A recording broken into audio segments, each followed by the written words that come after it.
Lesson 6, by this point in time, you should know what you are going to sell, know that it is going to be viable in market, that you are ready and willing to address the challenges that will come up with selling the product that you have chosen, and you have already gone ahead and done a competitive analysis to understand what your competitors are doing in the space, what their mission statements are, where they're selling, and where they are located, as well as a quick overview of some of their strengths and their weaknesses. So now, what left is there to do other than actually picking a platform and getting your store live? It is time to start marketing and to start selling. The first step is choosing which platform you are going to use. And there are tons of platforms out there. There are 3 that tend to be the most commonly used for folks starting online stores, and those are BigCommerce, Shopify, and WooCommerce. Now, if you are already running, a WordPress site, then WooCommerce might make the most sense for you, though BigCommerce has a WordPress plugin as well. If you aren't running something on WordPress, then BigCommerce and Shopify are really for a lot of things, but if you do not have technical experience, if you aren't a developer, then you're probably going to struggle a little bit in terms of really getting something open source to get up and running and be exactly what you want it to be. Whereas something like BigCommerce or Shopify, which is SaaS, they take on a lot of that heavy lifting for you so that you can really focus on the marketing and selling of your brand rather than, some of that technical know-how that I know I certainly don't have. All right, so as you decide which e-commerce platform you're going to use, the very first thing you want to do is go look at their pricing pages and understand how much those platforms will be charging you per month is typically the way they do it. Which payment providers do you want to use? Keep in mind, all payment providers are going to take a little bit of your revenue from you. So those payment providers are Stripe or PayPal, right? So go ahead and look at those e-commerce platforms you're considering. Most of them have pre-negotiated rates with all of the different payment providers and see, is one more expensive than the other? Some of it, honestly, is probably only going to be like a 2-cent difference. Does that matter a whole lot at first?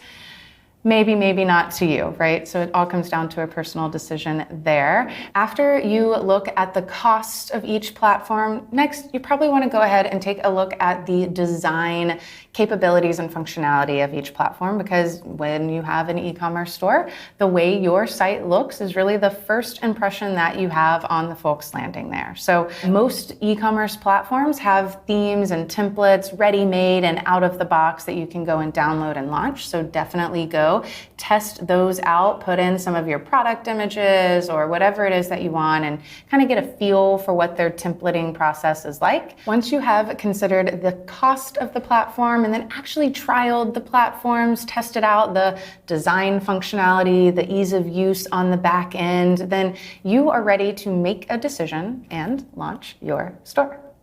When you launch your store, it is incredibly important that your store looks professional, right? And then, of course, you need to choose a fantastic domain name that is the way that people are going to find you. Now, you have a few options in what you choose. You can make a domain name that is reflective of what your brand name is. Or you can make a domain name that is really specific around the products that you are selling, right? So if you go the route of making a domain name that's really specific to the products that you're selling, you're probably going to have a little bit more of a leg up, at least at the beginning. And that's because you are creating a search optimized URL name. So for instance, if you are selling paint online and you make a URL that is US Paint Online, probably going to start doing better than if you called your paint company, Ladder, and started selling things under that domain. One really, really good way to kind of combine both of those strategies, because certainly you want it to be branded, is something similar to what I did with Doris, which is I sell bed pillows. So instead of getting Doris.com, I got DorisSleep.com, really trying to go after the overall market that I want to build into. I ended up going with an agency to build out my site. Feel free to go there and scroll through it and and check it out. As mentioned, though, a lot of e-commerce platforms come with themes and templates out of the box that are, range from free to maybe $300, right? Agencies are often much more expensive than that. So let's take a quick look at a few other stores that are using just out of the box templates. You can see what they look like and kind of the professionality of them, if that's a word, or if you'll allow me to make that a word. So this is Packed Party. These folks are located in Austin, Texas, and are blowing up, which is so cool to see. But they are using just an out-of-the-box template, right? This is something that they just found on an e-commerce platform, and then they went in and they put their own images in, they added their own products in, and you can see just kind of how it looks, again, out of the box.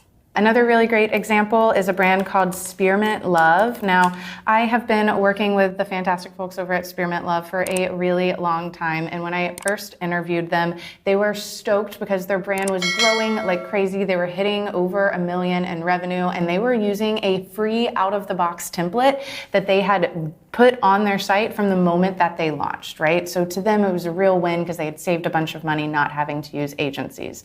Now, their website today looks different than what it was when they first launched, but that's because now they have gone in and they have another out-of-the-box template that they are using. So maybe now they've paid $300 for a template versus the free one that they originally had. Still using something out of the box, still dropping in their own images and really making it look cool and customized just to them. So this isn't just for you when you're starting a business. You can even use these templates and change templates and really do whatever you want throughout your growth cycle. Once you have successfully launched your store, congratulations. That is a huge deal. In the next lesson, I am going to give you some tips on how to make that store profitable as quickly as possible.